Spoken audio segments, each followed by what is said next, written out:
Welcome to the day 2 of the 28th week of the 52-week Bible hearing plan. Let's listen to Leviticus chapter 13 to 15. Chapter 13.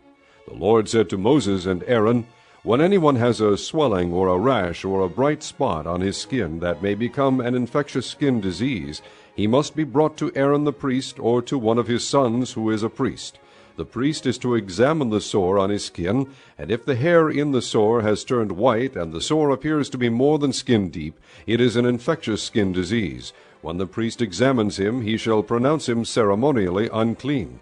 If the spot on his skin is white but does not appear to be more than skin deep, and the hair in it has not turned white, the priest is to put the infected person in isolation for 7 days. On the seventh day, the priest is to examine him, and if he sees that the sore is unchanged and has not spread in the skin, he is to keep him in isolation another 7 days. On the seventh day, the priest is to examine him again, and if the sore has faded and has not spread in the skin, the priest shall pronounce him clean. It is only a rash. The man must wash his clothes, and he will be clean. But if the rash does spread in his skin, after he has shown himself to the priest to be pronounced clean, he must appear before the priest again. The priest is to examine him, and if the rash has spread in the skin, he shall pronounce him unclean. It is an infectious disease. When anyone has an infectious skin disease, he must be brought to the priest. The priest is to examine him, and if there is a white swelling in the skin that has turned the hair white, and if there is raw flesh in the swelling, it is a chronic skin disease, and the priest shall pronounce him unclean. He is not to put him in isolation, because he is already unclean. If the disease breaks out all over his skin, and so far as the priest can see, it covers all the skin of the infected person from head to foot, the priest is to examine him, and if the disease has covered his whole body, he shall pronounce that person clean. Since it has all turned white, he is clean.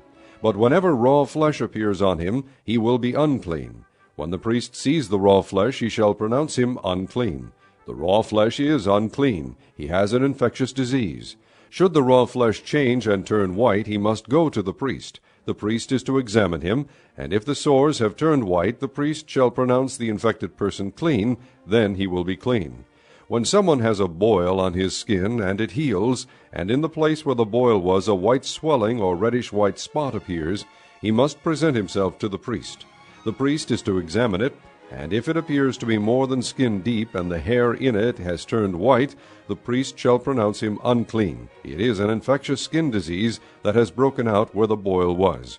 But if, when the priest examines it, there is no white hair in it, and it is not more than skin deep and has faded, then the priest is to put him in isolation for 7 days. If it is spreading in the skin, the priest shall pronounce him unclean. It is infectious. But if the spot is unchanged and has not spread, it is only a scar from the boil, and the priest shall pronounce him clean. When someone has a burn on his skin, and a reddish-white or white spot appears in the raw flesh of the burn, the priest is to examine the spot, and if the hair in it has turned white, and it appears to be more than skin deep, it is an infectious disease that has broken out in the burn. The priest shall pronounce him unclean. It is an infectious skin disease.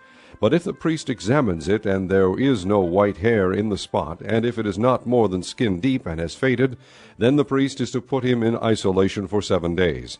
On the seventh day the priest is to examine him, and if it is spreading in the skin, the priest shall pronounce him unclean. It is an infectious skin disease. If, however, the spot is unchanged and has not spread in the skin, but has faded, it is a swelling from the burn, and the priest shall pronounce him clean. It is only a scar from the burn. If a man or woman has a sore on the head or on the chin, the priest is to examine the sore, and if it appears to be more than skin deep, and the hair in it is yellow and thin, the priest shall pronounce that person unclean. It is an itch, an infectious disease of the head or chin. But if, when the priest examines this kind of sore, it does not seem to be more than skin deep, and there is no black hair in it, then the priest is to put the infected person in isolation for 7 days. On the seventh day the priest is to examine the sore, and if the itch has not spread, and there is no yellow hair in it, and it does not appear to be more than skin deep, he must be shaved except for the diseased area, and the priest is to keep him in isolation another 7 days. On the seventh day the priest is to examine the itch, and if it has not spread in the skin, and appears to be no more than skin deep, the priest shall pronounce him clean. He must wash his clothes, and he will be clean. But if the itch does spread in the skin after he is pronounced clean, the priest is to examine him, and if the itch has spread in the skin, the priest does not need to look for yellow hair. The person is unclean. If, however, in his judgment it is unchanged and black hair has grown in it, the itch is healed. He is clean, and the priest shall pronounce him clean. When a man or woman has white spots on the skin, the priest is to examine them, and if the spots are dull white, it is a harmless rash that has broken out on the skin. That person is clean. When a man has lost his hair and is bald, he is clean. If he has lost his hair from the front of his scalp and has a bald forehead, he is clean. But if he has a reddish-white sore on his bald head or forehead, it is an infectious disease breaking out on his head or forehead. The priest is to examine him, and if the swollen sore on his head or forehead is reddish-white like an infectious skin disease, the man is diseased and is unclean. The priest shall pronounce him unclean because of the sore on his head. The person with such an infectious disease must wear torn clothes. Let his hair be unkempt, cover the lower part of his face, and cry out, "Unclean, unclean."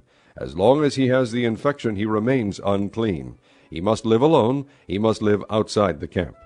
If any clothing is contaminated with mildew, any woolen or linen clothing, any woven or knitted material of linen or wool, any leather or anything made of leather, and if the contamination in the clothing or leather or woven or knitted material or any leather article is greenish or reddish, it is a spreading mildew and must be shown to the priest.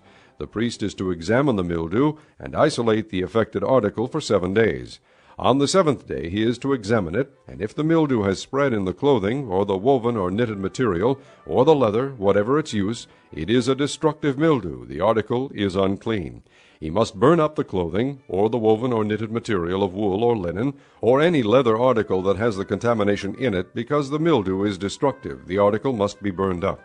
But if when the priest examines it, the mildew has not spread in the clothing, or the woven or knitted material, or the leather article, he shall order that the contaminated article be washed. Then he is to isolate it for another 7 days. After the affected article has been washed, the priest is to examine it, and if the mildew has not changed its appearance, even though it has not spread, it is unclean. Burn it with fire, whether the mildew has affected one side or the other.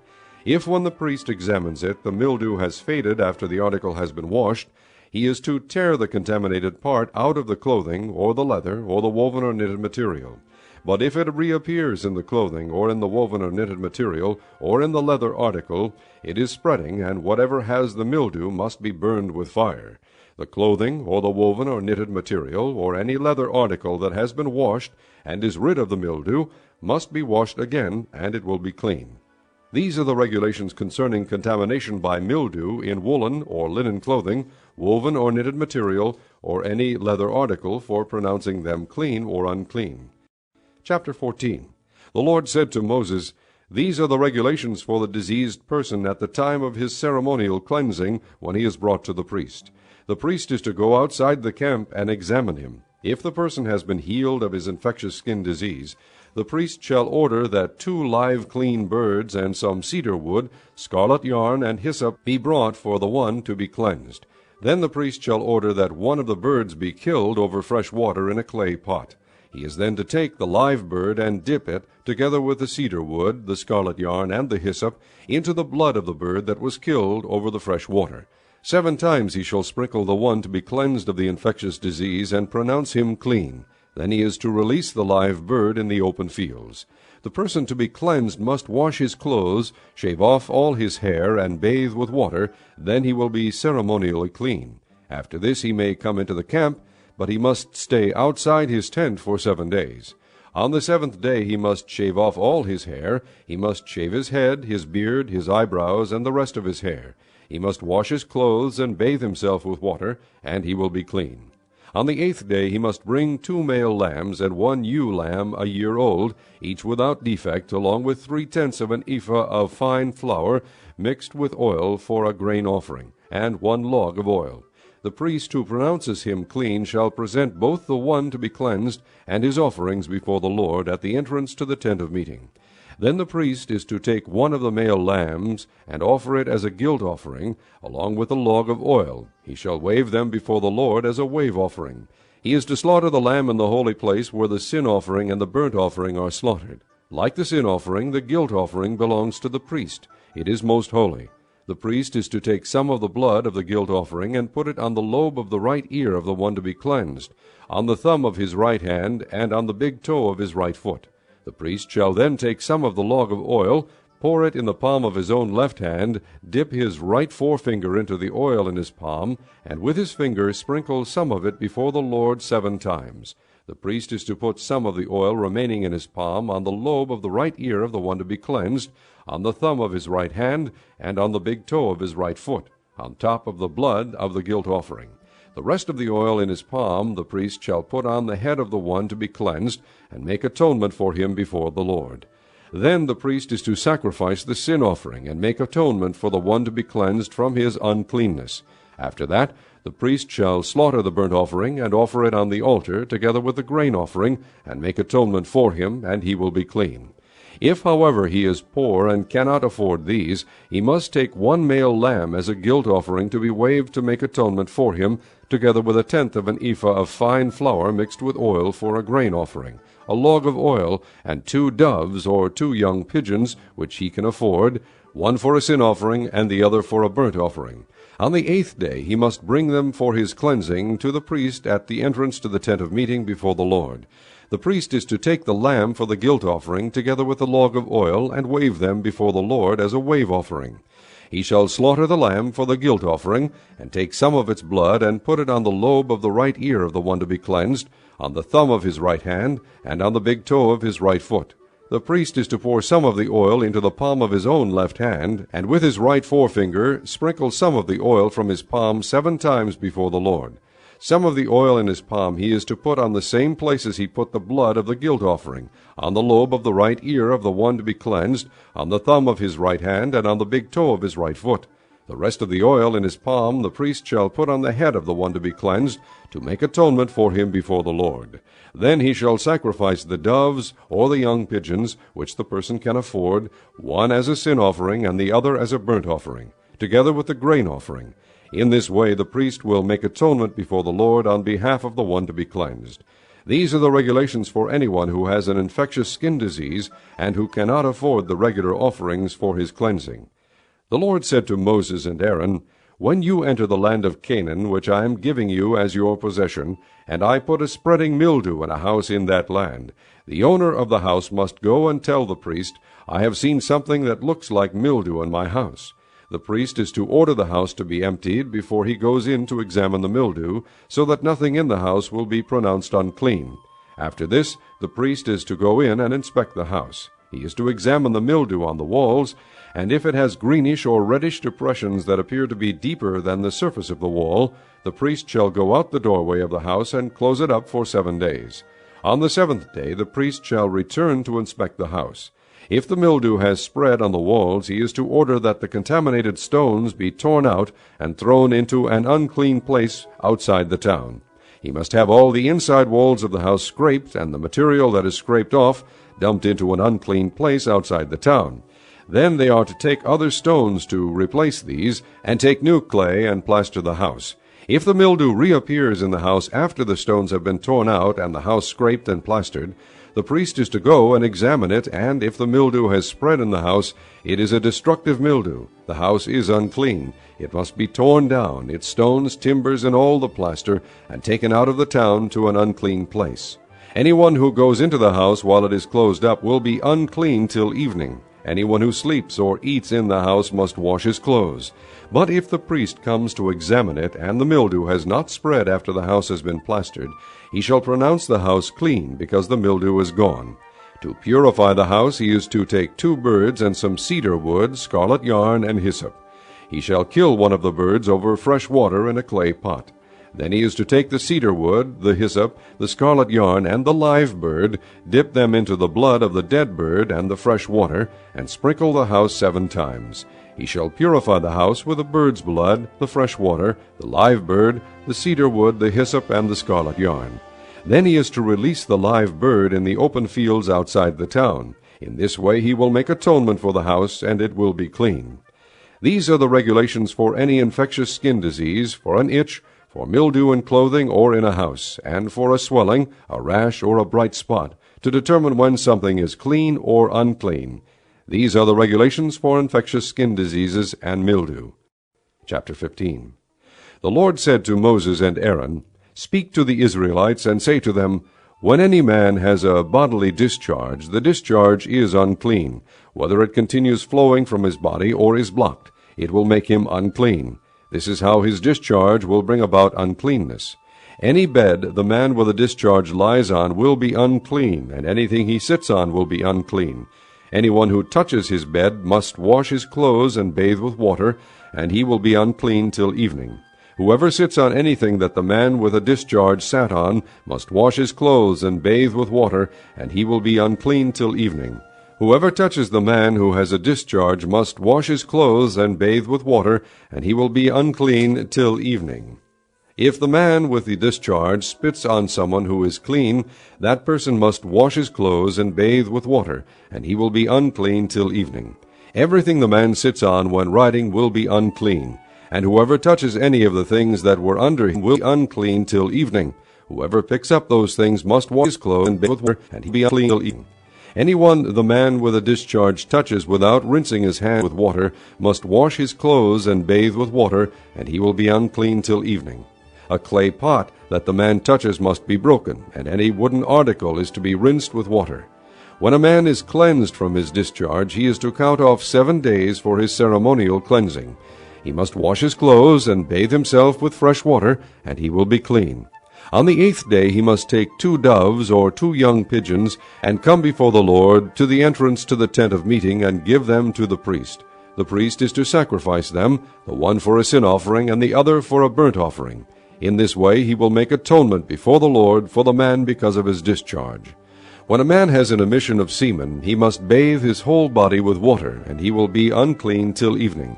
Any clothing or leather that has semen on it must be washed with water, and it will be unclean till evening. When a man lies with a woman and there is an emission of semen, both must bathe with water, and they will be unclean till evening. When a woman has her regular flow of blood, the impurity of her monthly period will last 7 days, and anyone who touches her will be unclean till evening. Anything she lies on during her period will be unclean, and anything she sits on will be unclean. Whoever touches her bed must wash his clothes and bathe with water, and he will be unclean till evening. Whoever touches anything she sits on must wash his clothes and bathe with water, and he will be unclean till evening. Whether it is the bed or anything she was sitting on, when anyone touches it, he will be unclean till evening. If a man lies with her and her monthly flow touches him, he will be unclean for 7 days. Any bed he lies on will be unclean. When a woman has a discharge of blood for many days at a time, other than her monthly period, or has a discharge that continues beyond her period, she will be unclean as long as she has the discharge, just as in the days of her period. Any bed she lies on while her discharge continues will be unclean, as is her bed during her monthly period, and anything she sits on will be unclean as during her period. Whoever touches them will be unclean. He must wash his clothes and bathe with water, and he will be unclean till evening. When she is cleansed from her discharge, she must count off 7 days, and after that she will be ceremonially clean. On the 8th day she must take 2 doves or 2 young pigeons and bring them to the priest at the entrance to the tent of meeting. The priest is to sacrifice one for a sin offering and the other for a burnt offering. In this way he will make atonement for her before the Lord for the uncleanness of her discharge. You must keep the Israelites separate from things that make them unclean, so they will not die in their uncleanness for defiling my dwelling place, which is among them. These are the regulations for a man with a discharge, for anyone made unclean by an emission of semen, for a woman in her monthly period, for a man or a woman with a discharge, and for a man who lies with a woman who is ceremonially unclean. Chapter 16. The Lord spoke